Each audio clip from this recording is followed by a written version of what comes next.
చూస్ country delight, live better. ఇప్పుడే country delight app ని download చేసుకోండి.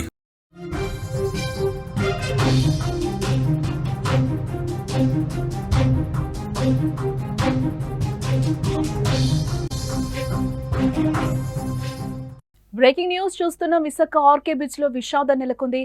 స్నానానికని వెళ్లి ముగ్గురు గల్లంతైనట్లుగా సమాచారం. స్నానానికి వెళ్లిన వారిని కెరటలు ఒక్కసారికి కూడా లాక్కెళ్లినట్లుగా తెలుస్తోంది. ఇద్దరు ఒడ్డుకు కొట్టుకుని రాగా అందులో ఒకరు మృతి చెందారు, మరొకరు గల్లంతయ్యారు. గల్లంతైన వ్యక్తి కోసమైతే గాలింపు చర్యలు ముమ్మరంగా కొనసాగుతున్నాయి.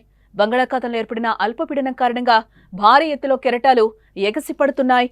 సముద్రంలోకి వెళ్లొద్దంటూ కూడా అధికారులు హెచ్చరిస్తున్నారు. విశాఖ ఆర్కే బీచ్ లో అయితే విషాదం నెలకొందని చెప్పుకోవచ్చు. సముద్రంలో స్నానానికని ముగ్గురు వెళ్లి గల్లంతయ్యారు. ఒకరు ఒడ్డుకు చేరుకోగా మహిళ మృతి చెందారు. మరొకరి కోసం మెరైన్ పోలీసులు అయితే గాలిస్తున్నారు. ప్రస్తుతం మృతి చెందిన మహిళ మృతదేహాన్ని పోస్టుమార్టంకు తరలించినట్లుగా మనకైతే సమాచారం అందుతోంది. ఇక ఐదు అంశానికి సంబంధించిన మరింత సమాచారాన్ని ఘటనా స్థలం నుంచి అందించడానికి ఆర్కే బీచ్ నుంచి మా ప్రతినిధి చందు యాదవ్ రెడీగా ఉన్నారు. తను అడిగి మరిన్ని వివరాలు తెలుసుకుందాం. ఎస్ చందు, అసలు ఏం జరిగింది ఆర్కే బీచ్ లో, ఏంటి? రైట్ జానికి సువిశాల సాగర్ తీరం అంటే కూడా ప్రతి ఒక్కరు ఇష్టపడుతుంటారు. విశాఖ వచ్చారంటే విశాఖ బీచ్ కి వెళ్లకుండా అయితే ప్రతి ఒక్కరు ఉండరు. ఈ రోజు చిన్నపిల్లల నుంచి పెద్దవారి వరకు కూడా అందరూ కూడా వచ్చి విశాఖ బీచ్ లో సేద తీరేందుకు ఇష్టపడతా ఉంటారు. కాకపోతే అది కొంతవరకు మాత్రమే ఉండాలి. కొంచెం అంటే వాటర్ చూడగానే పెద్దలు కూడా చిన్నపిల్లలు అయిపోతా ఉంటారు.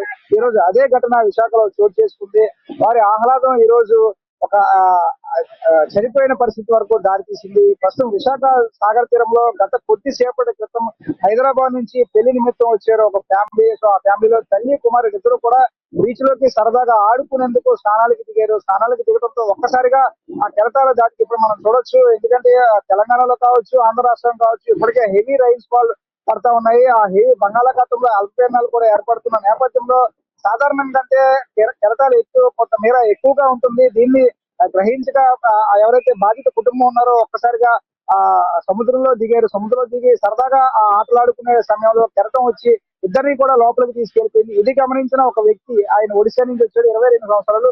సో వీరిద్దరు మునిగిపోవడంలో చూసి ఒక్కసారిగా వారిద్దరిని కాపాడేందుకు ఆయన లోపలికి వెళ్ళాడు. అయితే లోపలికి వెళ్ళి ఆయన అటు నుంచి అటు వెళ్ళిపోయారు. ఎవరైతే వీళ్ళిద్దరు ఉన్నారో ఆ బాధిత మహిళ ఎవరైతే ఉన్నారో ఆవిడ చనిపోయింది. ఆవిడని రెస్క్యూ చేసి తీసుకొచ్చారు. కానీ రెస్క్యూలో భాగంగానే ఆవిడ కొంత దూరం వరకు కూడా వెళ్ళిపోయింది. కొద్దిసేపటి తర్వాత ఆవిడ రెస్క్యూ చేసి తీసుకొచ్చారు. అప్పటికే ఆమె విగత జీవిగా మిగిలింది. మరొక వ్యక్తి ఎవరైతే ఆమె కుమారుడు ఉన్నారో ఆయన్ని కూడా బయటకు తీసుకొచ్చారు. బయటకు తీసుకొచ్చినప్పుడు ఆయన్ని కూడా సఫరింగ్ చేయడంతో కొంతవరకు ఆయన ప్రాణాపాయ స్థితి నుంచి అయితే బయటపడటం అయితే జరిగింది. ప్రస్తుతం విశాఖ కేసు అయితే తరలించి ఆయనకి మెరుగైన వైద్యం అందించేందుకు అధికారులు కృషి చేస్తున్నారు. బంగాళాఖాతంలో కూడా అల్పపీడనం ఏర్పడిన కారణంగా చాలా వరకు అధికారులు అక్కడ బీచ్ దగ్గర కూడా చాలా వరకు మనకి అలర్ట్స్ జారీ చేస్తూ ఉంటారు. ఈ టైంలో వైఫ్ అండ్ హస్బెండ్ కూడా అక్కడికి వెళ్లారు. ఆ టైంలో అక్కడ బీచ్ వద్ద ఎవరూ లేరా, వాళ్ళకి ఏం అలర్ట్స్ ఇవ్వలేదా? పోలీసు అధికారులు కూడా ఈ టైంలో అక్కడ ఉండడం కూడా జరుగుతుంది. దగ్గరికి కూడా ఎవరిని రాని పరిస్థితులు కూడా అక్కడ మనకి కనిపిస్తూ ఉంటాయి. ఏంటి ఇది? నిజంగా బీచ్ చూడగానే ప్రతి ఒక్కరు కూడా చిన్నపిల్లలు అయిపోతారు. అధికారులు ఎంత మేర హెచ్చరికలు జారీ చేసినప్పుడు చూడు, ఏదైతే వాళ్ళు చనిపోయారు అదే స్పాట్ దగ్గర మనం ఉన్నాం. ఇక్కడ కూడా బోర్డు కూడా ఏర్పాటు చేశారు. ఇక్కడ మన బోర్డు చూడొచ్చు. So greater Visakha municipal corporation ఇచ్చట ఈదుట నిషేధము, స్విమ్మింగ్ ఈజ్ ప్రొహిబిటెడ్, ఈ బోర్డు కూడా ఉంది. అయితే ఈ బోర్డు ఉన్నా కూడా అధికారులు ఎంత చెప్పినా కూడా ప్రజలు ఎవరు కూడా పట్టించుకోని పరిస్థితి. ఈ రోజు నిజంగా వారి ఆహ్లాదమే వారి విగత జీవిగా మిగతానికి కారణమైంది. వారిద్దరు కూడా వచ్చారు. ఎవరైతే హస్బెండ్ ఉన్నారో ఆయన దూరం నుంచి చూస్తా ఉన్నారు. తల్లి కుమారులు ఇద్దరు కూడా బీచ్ లో ఆటలాడుతూ ఉన్నారు. సాధారణంగా మనం బీచ్ లో ఎప్పుడైనా చూస్తే ఇక్కడ మనం బీచ్ లో ఈదడానికి మనం దిగితే కొద్దిసేపటి తర్వాత మనం అక్కడ ఉంటూ ఆటోమేటిక్ గా మనకు తెలియకుండానే కెరటాల నుంచి ఆ విధంగా కొంత దూరం మనకు తీసుకెళ్లిపోతా ఉంటది. సో అది ఆ విషయం కూడా మనకు తెలియని పరిస్థితి. ఈ రోజు ఇక్కడ బీచ్ రోడ్ లో అధికారులు నిరంతర గస్తీ కూడా కాస్తా ఉంటారు. బీచ్ రోడ్ లో కెమెరామెన్స్ ఉంటారు, జీవీఎంసీకి సంబంధించిన సిబ్బంది ఉంటారు, పోలీస్ పెట్రోలింగ్ కూడా నిర్వహిస్తా ఉంటారు. కానీ వీళ్ళు అంటే ఇక్కడే ఆడుకుంటారు కదా, అప్పటికి విజిల్ వేసి ఎవరైనా కొద్ది మేర లోపలికి వెళ్తున్నట్లయితే విజిల్ వేసి కూడా వారిని బయటకు రమ్మని చెప్పి పెట్రోలింగ్ కూడా ఉంటుంది. జీఎంసీ సిబ్బంది ఇప్పటికే జీఎంసీ సిబ్బందిని కూడా నియమించారు. వారికి సపరేట్ డ్రెస్సింగ్ కూడా ఉంటుంది. గజ ఎత్తగాళ్ళందరినీ కూడా జీఎంసీ కాంట్రాక్ట్ బేసిస్ పద్ధతిలో వీరందరినీ కూడా నియమించింది. వారు ఎప్పటికప్పుడు బీచ్ రోడ్ లో ఎవరైనా ఆటలాడుకుంటూ ముందుకు వెళ్ళిపోయినా కూడా నిరంతరం వాళ్ళని అప్రమత్తం చేస్తా ఉంటారు. విజిల్ వేసి వారిని బయటకు రమ్మని చెప్తా ఉంటారు. కాకపోతే వీరు సాధారణంగా అంటే కెరటాలు ఈ మధ్య కాలంలో ఎక్కువగా, ఎందుకంటే బంగాళాఖాతంలో ఇప్పటికే అల్పపీడనం ఏర్పడింది. ఇంకా మరికొన్ని అల్పపీడనం ఏర్పడేందుకు అవకాశం ఉందని చెప్పి వాతావరణ శాఖ అధికారులు కూడా హెచ్చరికలు జారీ చేస్తున్న నేపథ్యంలో కెరటాల ఎత్తు నిజంగా అల్పమైన ప్రభావాలతో కెరటాల ఎత్తు కూడా సాధారణ కంటే ఎక్కువగా ఉంటుంది. ఇది గమనించిన ఎవరైతే ఉన్నారో వీరందరూ కూడా సరదాగా ఆటలాడుకునేందుకు లోపలికి వెళ్ళారు. ఇదే ఈ రోజు ఆటే వారి పాలిటి శాపంగా మారింది. ఒక హైదరాబాద్ నుంచి నిజంగా విశాఖకు గెస్ట్ ఒక పెళ్లి నిమిత్తం వచ్చారు. కానీ ఈ రోజు దురదృష్టకర సంఘటన అయితే బాధాకరంగా చెప్పవచ్చు. అయితే పోలీస్ వ్యవస్థ కూడా ఇప్పటికే వీరు వెళ్ళిపోయిన తర్వాత సుమారు 3 గంటల వరకు గాలింపు చర్యలు చేపట్టింది. 3 గంటలు గాలింపు చర్యలు చేపట్టిన తర్వాత ఆ మహిళ మృతదేహాన్ని బయటకు తీసుకురావడం జరిగింది. అదేవిధంగా ఎవరైతే ఉన్నారో ఆ మహిళ కుమారుని కూడా అప్పటికప్పుడు రెస్క్యూ చేసి తీసుకురావడం. కాకపోతే వీరిద్దరిని కాపాడేందుకు మూడే వ్యక్తి ముందుకు వెళ్ళారు. కాకపోతే బీచ్ లో ఈత వేరు, సాధారణంగా మన చెరువుల్లో కావచ్చు, నూతుల్లో కావచ్చు ఈత వేరు. సాధారణంగా చాలా మంది ఏమనుకుంటారంటే నాకు స్విమ్మింగ్ వచ్చు కదా, నేను బీచ్ లో దిగినా ఏం కాదు, బీచ్ లో నేను ఈదుకుంటాను ఏం కాదని చాలా ఓవర్ కాన్ఫిడెంట్ తో ముందుకు వెళ్తారు. కానీ ఆ ఓవర్ కాన్ఫిడెంట్ వాళ్ళ పాలిట శాపంగా మారుతుంది. ఎందుకంటే బీచ్ లో ఆ కెరటాలు గజ ఈతగాళ్ళు తప్పితే సాధారణంగా ఈతగాళ్ళు ఎవరు కూడా బీచ్ లో ఈతలేని పరిస్థితి ఈ మధ్యకాలం మనం చూసుకోవచ్చు. మొన్న అనకాపల్లి జిల్లాలో ఒక చేప, అంటే సాధారణంగా మత్స్యకారులు గజ ఈత వచ్చి ఉంటుంది, అటువంటి మత్స్యకారుని సైతం ఒక చేప లోపలికి తీసుకెళ్ళింది.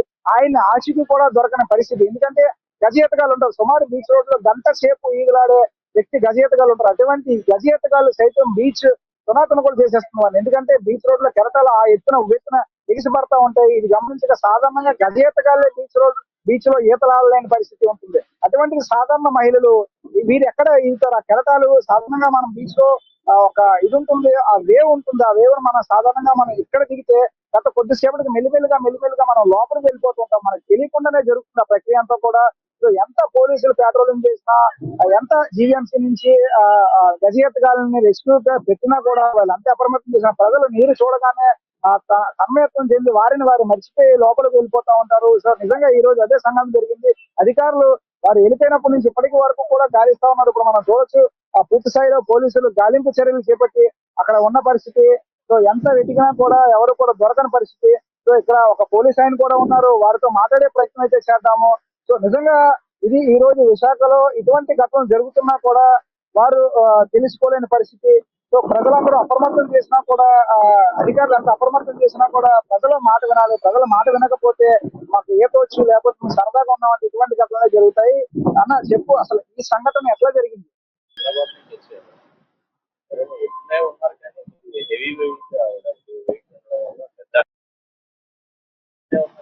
లోనికి వెళ్ళిపోయింది ఓకే లెగలేకపోవడంతో ఉన్న కరెంట్ ఆ టైంలో కరెక్ట్ ఎగ్జాక్ట్ గా టైంలో ఫ్లోట్ ఎక్కువ ఉంది, వేవ్స్ ఎక్కువ ఉన్నాయి, కరెంట్ ఎక్కువ ఉండడం వల్ల లెగలేకపోయారు. పక్కనే ఉన్నటువంటి అబ్బాయిలు లాగుదామని ట్రై చేసినా సరే ఆ వెయిట్ కి ఎక్కలేకపోయారు. ఎంతసేపు మనం రెస్క్యూ చేయడం జరిగింది? తర్వాత మా హోమ్ గార్డ్ వచ్చి కూడా కాపాడడానికి ట్రై చేశారు. హోమ్ గార్డ్ ట్రై చేశారు, కానీ అప్పుడు కరెంట్ ఎక్కువ వల్ల వాళ్ళు కూడా వెళ్ళడానికి రిస్క్ చేయలేకపోయారు. వెళ్ళడానికి కూడా అందరు రాయిలు ఉండడం వల్ల అవ్వలేదు. ప్రస్తుతం ఒక వ్యక్తి అయితే కనిపించిన వ్యక్తిని అయితే రెస్క్యూ చేసి తీసుకురావడం జరిగింది. Home guard, current home guard, swimmers అందరం కలిసి ఒక వ్యక్తిని అయితే రక్షించడం జరిగింది. కానీ ఇంకో అబ్బాయిని రక్షించలేకపోయారు. ఆవిడని కూడా తీసుకైతే రాగలిగారు, కానీ ప్రాణాలు. ఇప్పుడు అబ్బాయి పరిస్థితి ఎట్లా ఉంది? అబ్బాయి వరకు ఇంకా ఆచూకీ తెలియదు. లోనికి వెళ్ళిపోయింది. రెస్క్యూ చేసిన అబ్బాయి పరిస్థితి ఎట్లా? రెస్క్యూ చేసిన అబ్బాయి ఓకే. సో ఇది పోలీస్ అధికారులు కూడా ఏం చెప్తున్నారు అంటే ఆ సంఘటన జరిగినప్పుడు మేము ఉన్నాము, సంఘటనలో ఉన్నాము, అయినా సరే రెస్క్యూ చేసేందుకు ప్రయత్నించినా కూడా రెస్క్యూ కాని పరిస్థితి. సో సిబ్బంది అంతా ఉన్నారు, చుట్టూ ప్రజలు ఉన్నారు, అందరూ కూడా రెస్క్యూ చేసేందుకు ప్రయత్నించే కూడా పరిస్థితి ఆవిడని అదుపు చేయలేని పరిస్థితి. ఎందుకంటే ఈ రోజు ఈ ప్రమాదం జరగటం బాధాకరంగా కూడా పోలీస్ అధికారులు చెప్తా ఉన్నారు. ఎందుకంటే ఆ టైంలో సిబ్బంది ఉన్నారు, రచయితగాళ్ళు ఉన్నారు, అందరూ లోపలికి వెళ్ళారు. కాపాడడానికి ఒక యువకుడు కూడా వెళ్లారు ఆ దంపతుల్ని కాపాడడానికి. ఇప్పుడు ఆ అబ్బాయి సేఫ్ గా ఉన్నాడనే పోలీస్ అధికారి చెప్తున్నారా? ప్రస్తుతానికి ఎవరైతే ఒక్కసారి అది కూడా తెలుసుకునే ప్రయత్నం చేద్దాం. ఇప్పుడు కాపాడడానికి వెళ్ళిన వ్యక్తిని మనం కాపాడేమో ఆ వ్యక్తి మిస్ అయ్యాడు. అంటే పక్కనే ఆవిడ పక్కనే ఉన్న వ్యక్తి తను లాగుదాం అనుకున్నాడు, తనే లోనికి వెళ్ళిపోయాడు. ఓకే.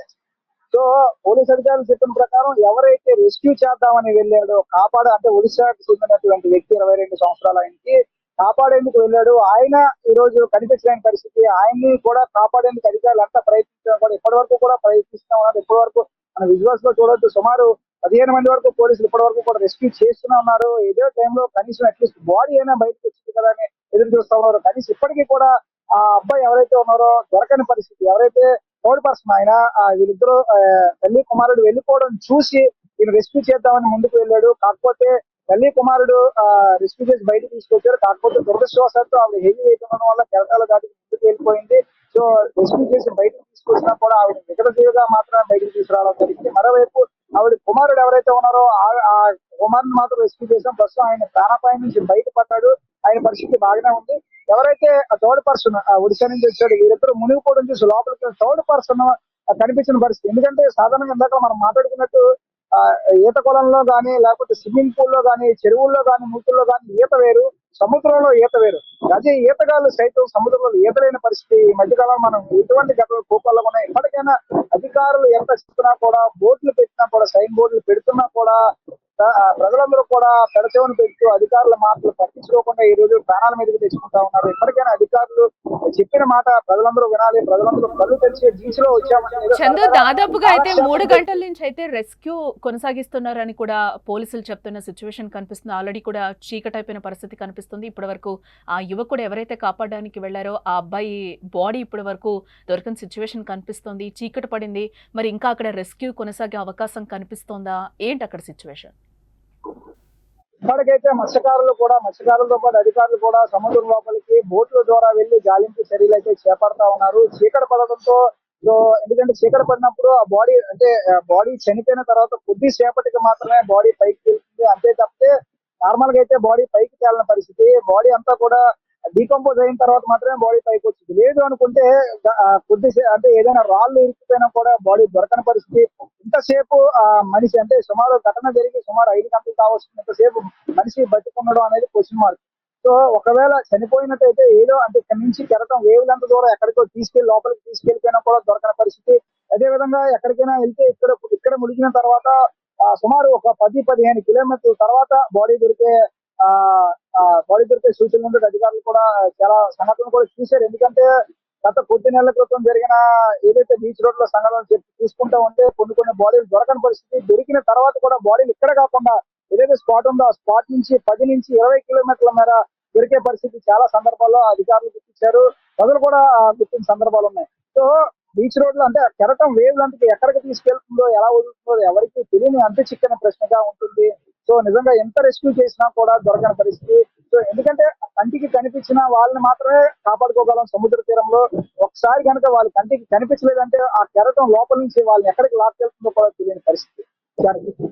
రైట్ చందు. ఎస్, మొత్తంగా ఇది ఆర్కే బీచ్లో పరిస్థితి అయితే చాలా దారుణంగా ఉందని చెప్పొచ్చు. హైదరాబాద్ నుంచి అక్కడికి వైజాగ్ అయితే ఒక కుటుంబం ఒక పెళ్లికని హాజరైంది. ఇదే నేపథ్యంలో వాళ్ళు సరదాగా ఆర్కే బీచ్కి వైజాగ్ వెళ్ళారు అంటే ఎవరు కూడా ఆర్కే బీచ్ని చూడకుండా ఉండలేరు. ఇదే నేపథ్యంలో వాళ్ళు సరదా కోసం వెళ్ళి ఈరోజు విగత జీవిగా మిగిలింది ఆ మహిళ కూడా ఒక భర్తని అలాగే కొడుకునైతే కాపాడడం జరిగింది. అక్కడ రెస్క్యూ చేసి ఇందులో ఎవరైతే ఒక ఒడిశా నుంచి వచ్చిన ఒక అబ్బాయి 22 ఏళ్ల యువకుడైతే వాళ్ళని కాపాడే ప్రయత్నం చేశాడు. ఇదే నేపథ్యంలో తను కూడా గల్లంతైన సిచ్యువేషన్ ఆర్కే బీచ్లో విషాదాన్ని నింపిందని కూడా చెప్పొచ్చు.